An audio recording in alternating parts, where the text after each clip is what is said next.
Welcome to Everyday Martial Artist, a weekly podcast where you'll join me, Brian Doucette, as I interview a different martial artist each episode and hear their story. Some guests you may have heard of, and some you probably haven't. Be sure to subscribe where all your favorite podcasts are available. Also visit our website at everydaymartialartist.com. If you're listening for a specific interview, I sure hope you'll stay and check out the other episodes.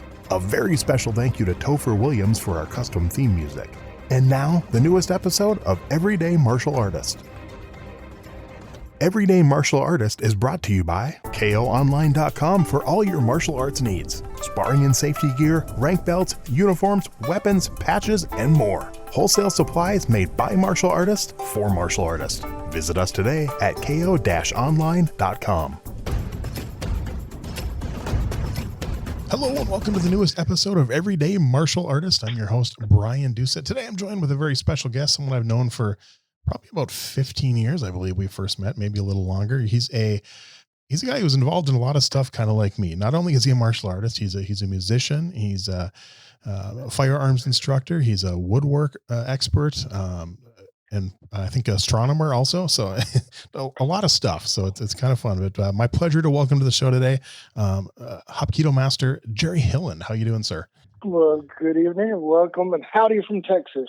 Been back for 2.5 years, and so we met, add 3 years onto that and 15 years onto that. Okay, so it's been that long since you moved to Fargo, almost 20 years ago. Pretty much. Okay, very cool, very cool. So for those who don't know, like I said, I mentioned you do Hapkido and you also have other martial arts experience, but let's go back to the very beginning. I'm not sure where exactly you started at what age, but kind of go back to maybe your childhood. Is there, when was your first experience with martial arts? When did you first see martial arts, or when did it first pique your interest? Oddly enough, I spent 40 years in Texas and then 20 years living up north, and I started literally about 5 miles from where I'm living right now. Okay. And this was the mid-'70s. This was 46 years ago last month. And back in those times in Houston, 7th Dan were rare and few and far between. And arts such as Hapkido only had 7 Dans back then. Taekwondo didn't exist in Kukiwan form at the time. It was everything here was either General Che, ITF, or Tang Soo Do, Muda Kwan. And Hapkido was, there were 1 or 2 people who did that. And I saw a demo. I played baseball at the time, and I saw a demo in a parking lot, and this fellow, he didn't speak any English. And it was just amazing. And I'm just a little, very impressionable 14-year-old. He took a Coke bottle, took a church key, handed it to a guy, just a random guy in the audience, because he didn't have any students. Nobody knew what martial arts was back then, really, just kickboxing and things like that. And he held the Coke bottle up. His guy put it in his guy hand, really big fellow, just put it in his palm, and took the top off, turned it upside down, and then just did a jumping back kick and knocked the top off. Nice. And I was just floored. I was just like, I want to do that. And so I started taking lessons from him. And back at that time, it was a month before you could even become a white belt and bit by a dobog. Okay. Classes were 2 hours minimum sometimes, and you were expected to go to at least 2 a day. And that month was nothing but orientation, stretching. This is Korea. I'm from Texas. I didn't even know where it was. And, I find out later it's about the size of Indiana, and I've traveled the whole country several times, but I didn't even know where it was. I'm just a brand new teenager, and we were taught terminology, the language, geography. We were taught the culture. We were taught everything. We weren't just taught how to bow. We were taught why. So everything was repetition. And once you finished as a month, there were 15 of us, and only 2 of us finished that month out. Jeez. Because let's face it, Americans are very bad at being able to do things over and over. and so the dropout rate was very high, but classes were brutal. I'll admit that. I mean, they were just brutal. And it was, if you were sick, you were told to work through it. We don't do that now. We don't smack students. I teach in a very positive environment, but I didn't grow up that way. So it's the good old days, basically. Right. They were very brutal. we were expected to break our two first knuckles punching on concrete so that they would heal. And this was about the time I first dan or second dan. Fortunately, I was a architectural student at Texas A&M at the time, and writing was my livelihood. So I got out of that. Okay. But belt tests were just brutal. I remember watching the first dan's test, the first cup test for Chodan, and 1 out of 3 might pass. I mean, you were expected to, and then you were expected to do everything, period, and a discussion. I actually broke my hand during my Chodan test in the late 70s, and it was towards the end. And afterwards, I just put it behind my back and kept it there and finished the test. My instructor had actually said it. His instructor was there, and he said it. And I shook hands with everybody afterwards with my right hand. Everybody said, well, what are you going to do? I said, well, I'm going to the hospital.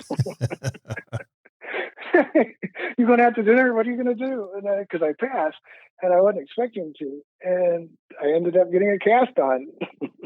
Hapkido, I often get asked what quantum I associated with. I didn't even know they existed until the 80s. Okay. I've never been associated with one. What style of Hapkido are you? I don't know. Hapkido. It wasn't until the internet I learned that there was this and that style. In other words, this person broke off and did this thing, and this person broke off and did that thing. And I've been doing this for 46 years, and I'm 8th dan. I literally said this in class last night. I said, I'm not qualified to change anything. I don't know how to teach you to be green belt. I don't know how to teach you to be a 5th dan. I don't remember being one. It was a long time ago. All I can do is teach you what I know right now, what I can do. So now, have you been doing Hapkido the whole time? I know you also studied Taekwondo, and you have belts in Taekwondo. Have you been doing? Did you do them together or at separate times? I did come up through the ranks doing both as separate arts at separate dojang. Okay. Until I went to Texas A&M, and then I was involved with the Texas A&M Self-Defense Club, which I became a co-instructor of. But I did come up through the ranks in them as completely separate arts, ITF first, and then Kukiwan. And I enjoyed it. I got to the point where first, second, third, fourth dan, really they're so different, and the way you move, the basic motion is almost, I'm not going to say contradictory, it's just different where you move from, how you move. One of them just pulled me. It wasn't a conscious decision. I just stopped practicing Taekwondo at 4th dan. And that was when did I get my 4th dan? In 1991. Okay. So I pretty much stopped because the Self-Defense Club would Taekwondo and Hapkido on alternate nights. And these are 2 hours, except for Saturday. That was 4 hours. These were 2-hour classes.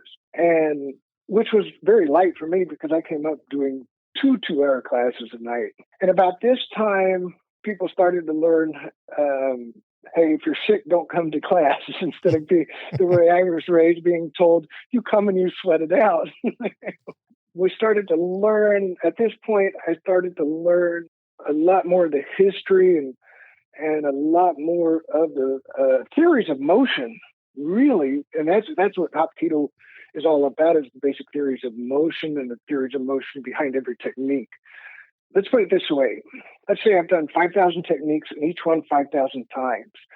I haven't just done 5,000 techniques. I've done 20,000 because every time I do a technique, I apply the principles of basic motion to it. In Hapkido, there are 3 principles of basic motion: a balance break, a decreasing radius circle, and lowering your center. I'm not going to memorize 5,000 techniques, or 10,000 techniques, or however number. I was born in the 50s. That's not going to happen. I have actually had a student do a technique once, and this is a true story. This was when about a 5th dan, I think. And right before you and I met, and right before moving to Fargo, we were living in Cincinnati. And one of my students was doing a technique, and I walked up and I said, "Oh, this is cool. Show me." And they backed away from me. I said, "What?" And said, they got very scared and said, "Well, you taught it to us." I said, "It's okay. I don't know it. So teach it to me." And it got to the point around 7th and 8th dan where I could teach a technique I've never done before and never seen before, because I'm teaching the theory. and Right. I'm just applying it, because you can't sit down and memorize 10,000 techniques, and you're not No. self-defense. You're not going to respond. The person attacking you has already thought through the process and committed to it. You have to react. You can't think about it. I'm a personal protection firearms instructor also. And in fact, I think I was Fargo's first full-time firearms instructor. And I taught 3,000 to 5,000 students a year there in Fargo. And it's amazing to me that people don't train. They think they're going to somehow muscle memory is just going to appear. And I'm I'm just floored by that. My grandfather once said, and it stuck with me ever since then. He said, a person who hadn't driven 100,000 miles doesn't have an experience driving. In other words, if my next door neighbor, their kids just got their driver's license and wanted to borrow my truck, it's not happening just because they got the driver's license. And how many people we know who tell us, oh, you do this or this martial art. Oh, I was a green belt once. We hear it all the time, right? Yep. And it's like, well, I was in the 6th grade once. I moved on. If you aren't training and aren't practicing, you're not going to have that muscle memory. When we were learning how to drive, we paid attention to everything. Now we're at the point where we drive around the block and come back and make sure we check the garage door, that we closed it. We go to the grocery store and you're not paying any attention. You remember how you got there. Everything you've driven so much that is just automatic. Exactly. Right? We've all done that. And to me, that's what Mudo martial arts is about. It's just about making your whole body. And when I do a technique, let's say I'm just doing a simple joint lock. I'm not focused on the joint lock. I'm focusing on everything I'm doing. Dr. Hyung Kim once told me I was a technician. I had no idea what he meant by that. So I asked somebody who was senior to me, and they said, well, you're moving with your whole body. And I said, well, I don't know how not to. And it's because if you're doing a simple punch, it doesn't matter, joint lock punch, it's about where are your feet pointed and why? Where are your knees pointed? How much are they bent? Why?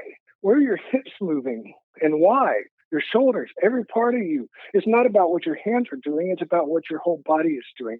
And that's what makes Hapkido work, is because it doesn't rely on that strength of my fingers. Okay. It relies on using my whole body. I'm not moving. Let's take a little simple joint lock again. I'm using my whole body into it. I weigh about 175 pounds. And this is why someone 90 pounds can, with experience and practice, not going to hope to happen overnight, can defend themselves against somebody twice their size. But if they just use their fingers and hands to do it, nothing's going to happen. And when we drive, we use all our senses, and we're not even paying attention to the fact that we're doing that. But when we first learned, when we were driving around the parking lot in your parents' car, and they were scared to death, and you were giving them gray hairs, you panicked, right? You would hit the wrong pedal, you would jerk the wheel. It was horrible. And I was once told by a friend of mine who was a Ditaru Jiu-Jitsu instructor. And it's a very Japanese philosophy, is in martial arts training is in 20-year cycles. And having gone through a couple of those, I think I agree. I definitely agree. That makes sense. So question for you then, now you said you've learned, 10,000 techniques or whatever it is. Do you actually have all those techniques somewhere? Are they in notebooks? Are they on video? I mean, if you had to go back and relearn one of them, do you have access to it, or is it just what's in your memory? Okay. Very good question. And I'm going to redirect the question, because You're looking at physical catalog of techniques, and I really in Hapkido can't look at them that way. Okay. Think of it as categories of techniques. Technique doesn't have a beginning, it doesn't have an end, just a pure technique. Let's take a four-direction throw. Japanese call them shinagi. That's one technique, but there's 10,000 ways to do it. Okay. So when I had a running joke with a friend of mine every time we see each other. He's an 8th dan with the KJF, and he once asked me how many techniques there were in Hapkido, and I said, I think about 10. He said, I think there's about 6. And every time we see each other, that number gets lower and lower because you find common denominators. And so to answer your question, no, I don't have a list of techniques because there's so many variations of everything. and you can take any category of techniques and put any beginning or ending to it. I mean, by ending, I mean pin or throw, and you can do it with the arm and leg. It doesn't matter what they're attacking you with, a stick, hand, a foot, doesn't matter. If they're grabbing you, it doesn't matter. We teach some wrist grabs for beginners. We start out with very simple techniques and learning how to move your body. And that's the way I teach. Okay. Because I can remember going, well, this is static and this is dynamic. And then one day going, well, it's like folding your fingers together. There isn't one and then the other. It doesn't matter what the attack is. And you can blend it. And it's also the same true with third-party attacks. You're defending somebody else. Well, they're going to wake up unconscious because they got choked out attacking some little old lady in the parking lot. And they're going to wonder what happened. And so there isn't a list of techniques. I do have a list of category of techniques that my students and my instructors under me are required to learn, because it's you got the category of throws, you got a category of joint locks, you got a category of kicks, strikes. But if you were to name every kick well, that's kind of just gets silly. You spend all your time naming them, right? Right. Yep. And listing them. Well, what about this variation? What about that variation? To me, Hapkido is conceptual art based on theories of motion. And once you have these category of techniques, you then apply the theories behind them, and then you can attach a beginning and an end to it. That makes sense. And you actually answered my next question too, because I was asking if there was, I was going to ask if there was a specific set of things that are needed for test or whatnot, and you answered that. So that's good too. At what point in your training, when did you decide you wanted to start teaching? Is that something you just kind of fell into, or did you decide? Oh, my instructor, Choji Bong at Texas A&M at the time, was a doctorate student, and he failed his comps and had like 48 hours to get back to Korea. And he called me up and said, I got a brand new sofa. It's wrapped up in plastic. I said, I'm a poor college student, right? I'm working two part-time jobs, going to school, pretty much minoring on the mats for all practical purposes. And as my best friend said, who was the co-instructor of the club, we just happened to get a degree. And he actually has a PhD in chemistry now, but he called me up and said, I have to be back in Korea. The club is yours, and I need you to buy my sofa. I said, I don't have any money for it. He said, $100. And I said, oh, yes, sir. Of course I will. So I borrowed $100 to buy a sofa. Wow. And next thing I know, I had the club, and my best friend at the time was a judo and Hapkido guy, and I'm a Taekwondo and Hapkido guy, and we merged and just sort of reorganized the Texas A&M University Self-Defense Club, and I spent a lot of time with peers learning how to teach. I spent a lot of time internally learning how to teach. And the nice thing about that time period is people just played well with each other. Right. I don't see enough of that today because of commercialism in martial art. Back then, it wasn't so much of a thing, and it was everybody played well with each other on a huge scale. Once a week, we met at my house in the living room, and we put all the furniture to the side, and this is all the instructors from the different clubs. And we would practice. And my roommate was pretty much at the level of a green belt before he ever stepped on the mats, because we would just throw him around. And he literally spent 4 semesters just being thrown around by all the instructors. I said, I need to do a demo coming up in a couple of weeks. Can you take falls for me? I said, but I need to get you a no-block and a belt. So he never had any formal class training, but he could follow, and he had learned so much. He said, I've just been soaking this up. I said, really? Yeah. And he said, oh, I've just been, you guys sit there and go, oh, we do this version. And it was just a fabulous learning experience. Yeah, it sounds like my first 3 months of Aikido when I was in college, because I did Aikido for a year in college, and same thing. The first 3 months I spent 5 days a week getting thrown around. So, And I played with them too. Yes. Yep. And it was just fabulous because they're going, we use a decreasing radius circle in Hapkido, and Aikido has a larger circle. Mm-hmm. And the variations and learning what they do, and not going, here's what I do, this is better. No, here's what I do. Now I want to learn what you do. That's what it's all about. Yes, I'm going to go back and I'm going to teach Hapkido. And if I do a technique that I'm excited about that I learned from somebody, let's say in Aikido, and my brother is a fourth dan with the Hombu Dojo in Aikido, who I sent him to his instructor, by the way. Nice. And that's another story. But I'm going to say, hey, this is not a Hapkido technique, but it's really cool, and I just want to learn it. I just want to learn it. It's good. It's all about sharing knowledge. So that's really good. It is. And sadly, those times are really just gone. Everybody is just a different society now.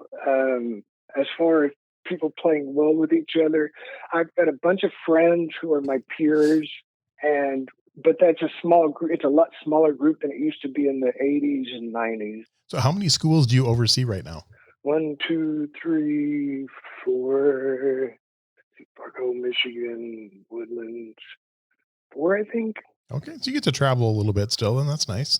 5, 6, no, a couple more, no, 2 more. Florida. Okay. I'd have to actually check.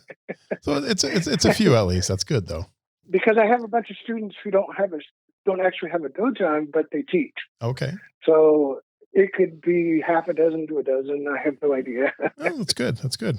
So some fun questions to ask here, or maybe fun depending, but so you've been doing martial arts now 46 years. What are your thoughts on the rise of mixed martial arts and the UFC type competitions? Just curious your thoughts on that. I like to watch some of it. I went to the women's judo in 87 for the 88 Olympics. I went to San Antonio to watch the women's judo finals. And these ladies were technically so good. It was just balance. It was just grace in motion. I just enjoyed it. I would not want to be near anybody who walked up to them in a dark alley or at the gas pump. These people train to do what they're doing in the sport, and they're very good in these sports, and they're very good at it. Right. I was heavily into competition in the 70s and 80s on the Taekwondo side. I loved it. I have the x-rays to prove it. Okay. I had a lot of injuries, and back then it was full contact. There was no gloves and gloves and foot gear and stuff like that. It was brutal, but these people who do this kind of thing spend a lot of time and effort into it, and once they retire from that, because look at gymnastics in the Olympics. I mean, 20 you're too old, right? Yep. There's only so long you can do these kind of things, but then I think they become very good instructors at what they do based on their experience. So whatever and I've seen every fad come, everything. This is popular this decade. This is popular that decade. Yep. Back in the 80s, I sparred with kickboxers I saw on ESPN fight, and I'm like, do you want to spar? I'm like, oh, yes, sir. What a fun learning experience. Nice. So for me, that's fine. I'm all for it because these people are very good at what they do. Otherwise, we wouldn't be watching them. Right. So what advice would you give someone who walked up to you, who was either themselves wanted to get involved in martial arts, or maybe they wanted to get their kids involved? Just what type of tips would you give them on what to look for in a school, what to look for in an instructor? Oh, that's a very good question. And let me go back to something I had mentioned earlier. And that is, I sent my brother to a different martial art when he first asked me. This was in the 80s, 90s, not sure. He said, I want to study martial arts. And a gentleman by the name of TK Lee, Lee Sensei ran Aikido of Houston. He passed away this winter. And I said, I want you to train with him. And he said, why? I said, because he fits what you need to learn. He said, but I want to learn Hapkido. I said, no, you don't. I said, that's not your personality. I want you to study with him. And he stayed with him literally until the end. And it was Lee Sensei was an amazing person. He came to my mother's funeral in East Texas. back when I was living in Fargo, actually. Okay. And my advice, and I don't teach children anymore. I haven't taught children. Well, I stopped doing that when I moved to Fargo because I taught Hapkido and to adults and Taekwondo to children. And then I met the late Renee West, who passed away in 2004, known as the meanest woman in Hapkido. And she taught me she actually had a waiting list for teaching children. She was that good. Okay. She put together a book for me at a photocopying machine. This is before the internet. She sat there and photocopied pages of stuff and techniques and things and said, here, you teach a Hapkido light type thing because their joints aren't developed. You're teaching them coordination. There's so much that children can benefit from the arts, from the grappling and throwing arts, the kicking and punching arts, everything, because you're developing their joints, their mind, and their body. So it actually depends on the person. I would end up asking them more questions. What do you do? What do you like to do? I want to find out if they're more geared towards, I'm not going to sell them Hapkido. I want to find out who they are. Remember when I talked about my history, Hapkido adopted me. I didn't seek it. Right. It wasn't a conscious effort. And so my advice, what I would do is I would just ask them more questions and find out what makes them tick. What are they looking for? Some people are scared of falling. Well, then obviously Hapkido, Judo, Aikido, all these key arts are out, right? Yep. And also what their mindset is, because a lot of people are already stereotypists, right?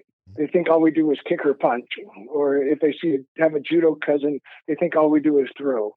So we're stereotyped, and so I want to find out what they know, what they don't know.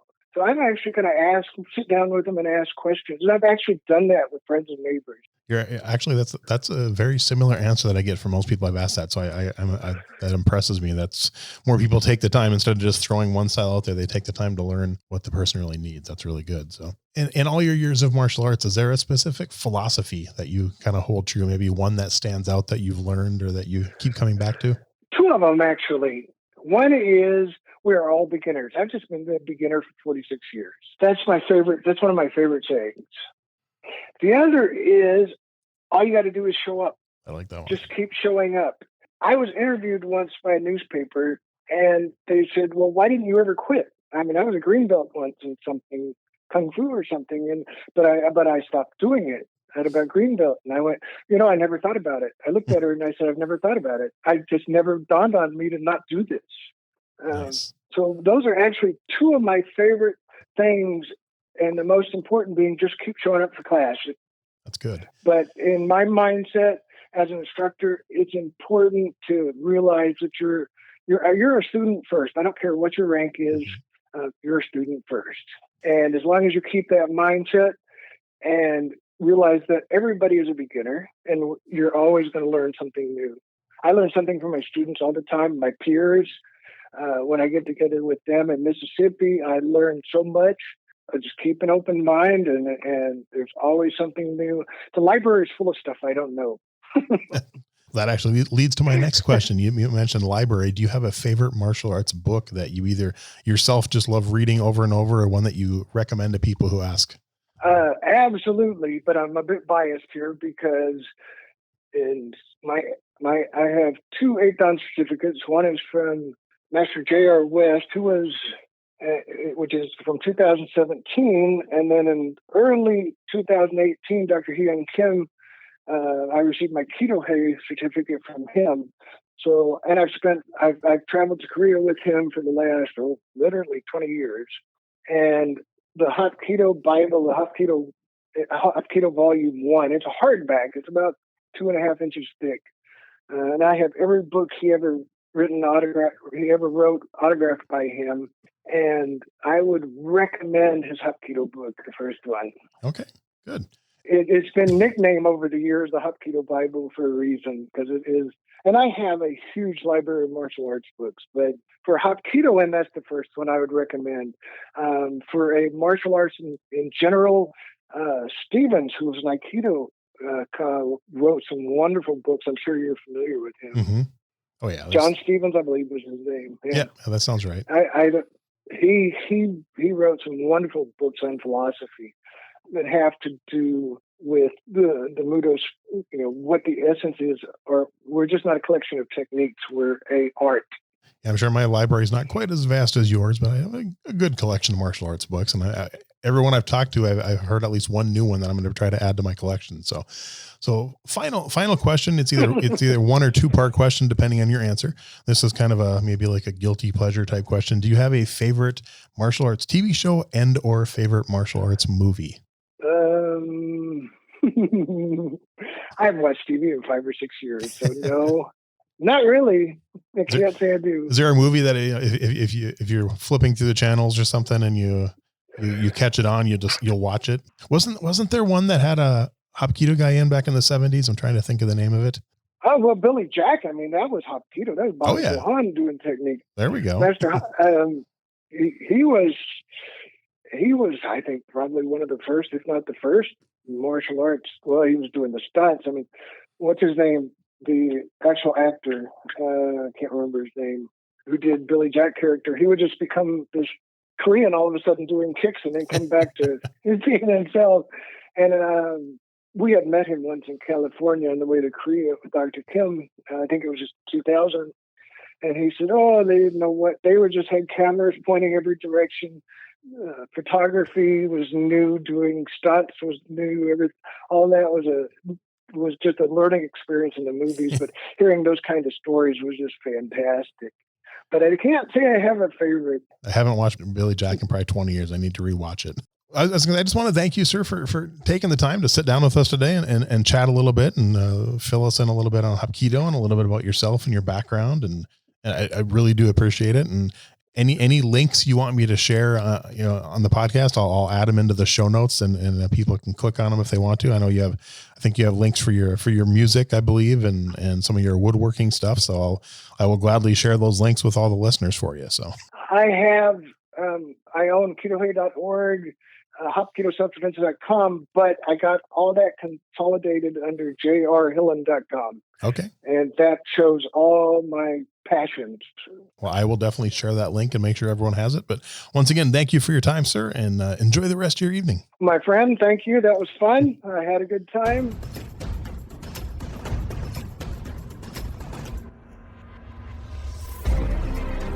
Thanks for listening to Everyday Martial Artist. We hope you will join us every week for a brand new episode with a different martial artist telling their story. If you enjoy the show, be sure to leave us a review. Also, be sure to check out our website at everydaymartialartist.com. There you can find all of our episodes and contact us to suggest guests and ask questions. Again, thanks for listening to Everyday Martial Artist, and we'll see you next week.